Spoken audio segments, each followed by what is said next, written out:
I think you've taken Iron Man on this great epic journey through these films, but I want you to tell me if you ever thought, when you first started reading this one, that there'd be this fight with Avengers versus Avengers. I know.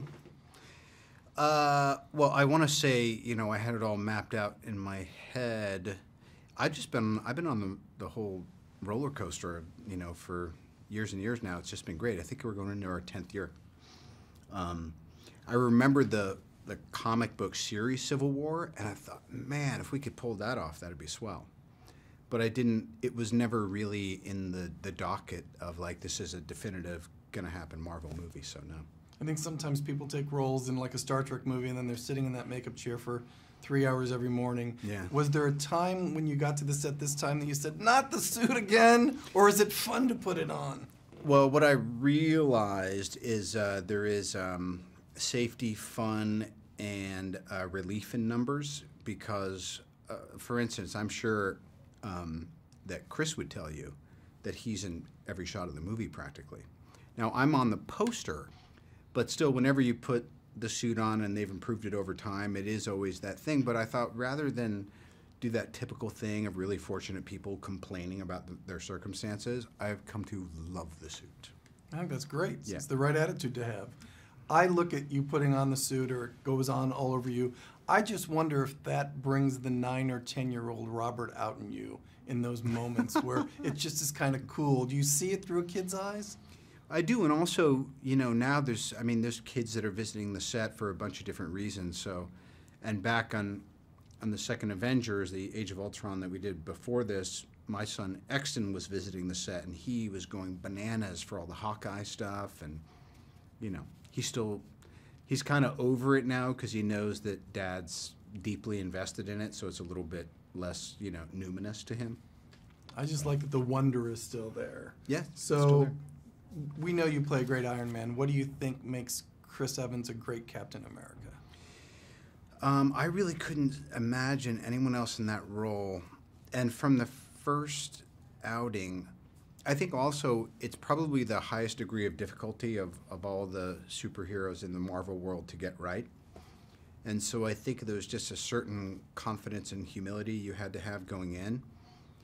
And Chris has gotten more and more detached from his own neurosis or judgment as the years have gone by. I mean, initially you're like, oh my God, the thing with the shield and what if, and then once it was so embraced by, you know, the movie-going public, I think it's really, it's also afforded him the opportunity to do a lot of other stuff he wants with, you know, directing and all that. So, you know, he just has a great, first of all, to look good in that helmet is like, I don't know, they should have done like a random like facial pattern search, you know? It was just the right guy for the job. I agree. Okay, this is the deep question from Disney. Thank you. Tony Stark does a flip-flop when he sides with the government. As an actor, how did you approach making that change seem grounded and intrinsic for the audience?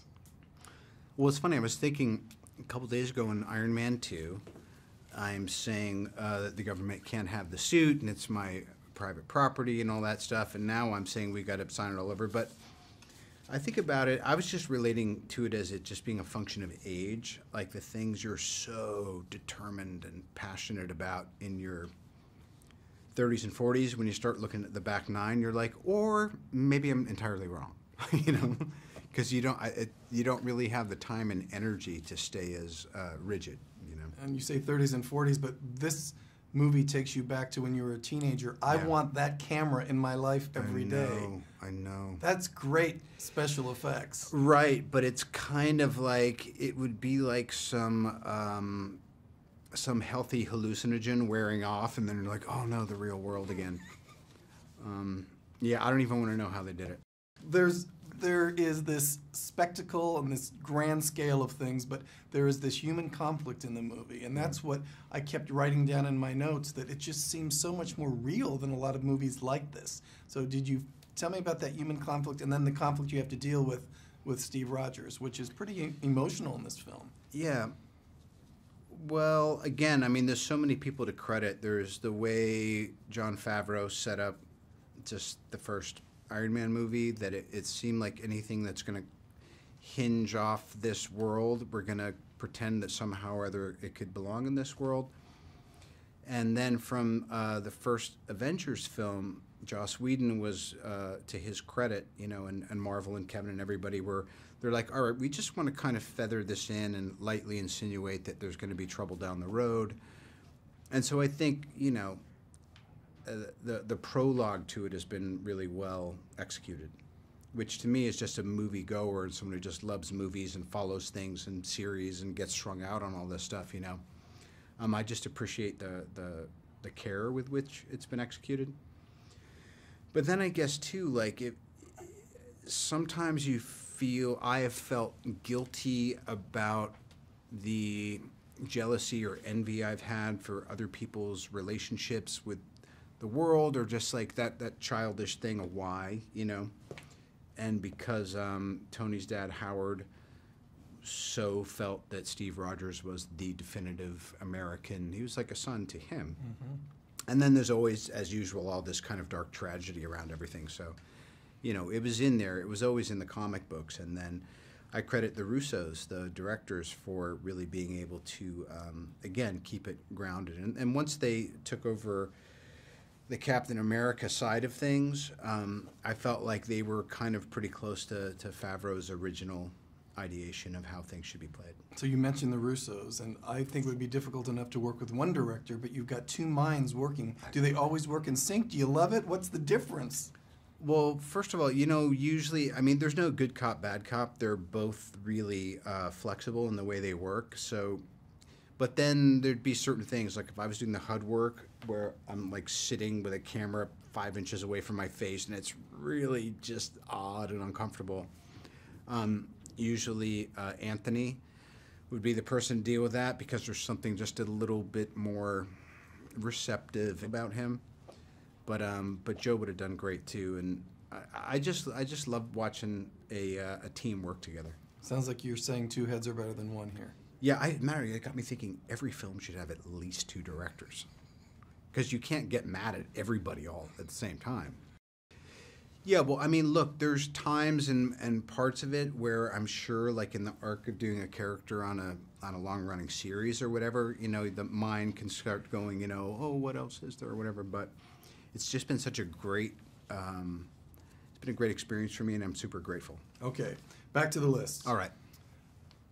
There are new Avengers who joined Team Iron Man. Were they predictable choices, or were there surprises in that selection? I wouldn't say any of them are predictable per se, but to me, again, going back to the second Iron Man, which to me seems like ages ago, Agent Romanoff, now obviously Black Widow, and it always seemed like just everybody wanted her to not like me, or me to not trust her, so I thought it was really smart. And again, the thing Marvel does so well is if you're going to have an expectation or start divvying up who you think will be on what side, there's always a couple of surprises. So we have Black Panther in the movie now. What do you think Yes. of that introduction, and what do you think Chadwick Boseman brought to the role? Without taking away from anything else, I think it's the most exciting thing that's happened in the history of the universe, because there was enough space and enough success to go and say, well, really, how do you explain the Marvel universe in its entirety, and how it's evolved over time? And so, just coming from such a technologically advanced country, and being someone who very much has his own agenda, and then there's just Chadwick himself, who to me is such a dynamic just guy, and obviously a great actor, but I think it's a super inspired piece of casting. And then and then knowing that Mr. Coogler is directing him in the Black Panther movie, to me it was like, man, that might just take the cake right there. Yeah, I think he's a terrific actor. I agree with you. Okay, there's an epic battle scene between these two teams, and there's emotional responses as you're doing it, because you kind of like each other, I guess. Yeah. How did you feel when you squared off against Team Cap? Well, part of it is, and I hate to say it, it's a very Western thing. When you're on a team, you're on a team, kind of like a platoon, and automatically, if you're looking over the trenches at anything else, you tend to get in that kind of competitive spirit. we all spent a fair amount of time together. I actually feel like I got to know Team Cap better just because I was able to observe them more because I wouldn't be shooting oftentimes when they were. So regardless of how we were playing it, I was just looking at. I mean, now you look on this poster and there's 10 individuals on it, and I'm like, wow, I'm just glad I'm still relevant. What can fans expect when they see Captain America: Civil War? They can expect the unexpected, but they will have that trademark Marvel entertainment and sophistication and storytelling and just really strong performances. Most fun thing of the entire shooting experience for you, and it may have been just on your day off, but there's one sequence where, without giving too much away, there's a threat and we have to try to contain it, and things have gotten to the point where there's so many suits and heroes and everything that we were thinking, what if he just has a watch that kind of turns into a weapon for a second? So there's still always this innovation that occurs. So we basically literally had, in this one sequence, Tony just basically has a watch that kind of turns into a one-shot Derringer. And so it's gone from the point where it's like, a 20-minute sequence used to get me excited. Now one little frame and all that. It's a great moment, though. Yeah. Okay, the Barbara Walters question from Disney. If you Yes. could describe the film in one word, what would it be and why? Rad. I'm from New York, but I'm a Californian now. Fair enough. Okay. And the last question I have for you really is that the audiences are rooting for everyone. They are so invested. Whenever I go to one of these movies, I am stunned. They're unlike any other audience. Yeah. Have you figured out what that is? And have you ever sat in the back of a theater to just enjoy that response? I have, and I suspect I will with this too. But it's just like, again, Jungle Book's going to be out in a minute, and other of my friends do movies, and I think there's this, there's just kind of a fraternity of people who don't poo-poo this kind of genre movie. And I met a fair amount of them the first time I went to Comic-Con, and I am friendly with people who kind of, peek out of the closet and you go, dude, I'm crazy about Civil War or whatever. So I think, again, that, because the movies are just executed very well, they exist as just pure entertainment. But then there's this little constellation that gets lit up in people who are fans of the comics back in the day or just love this kind of storytelling. So, I'm all for geeking out on Marvel picks.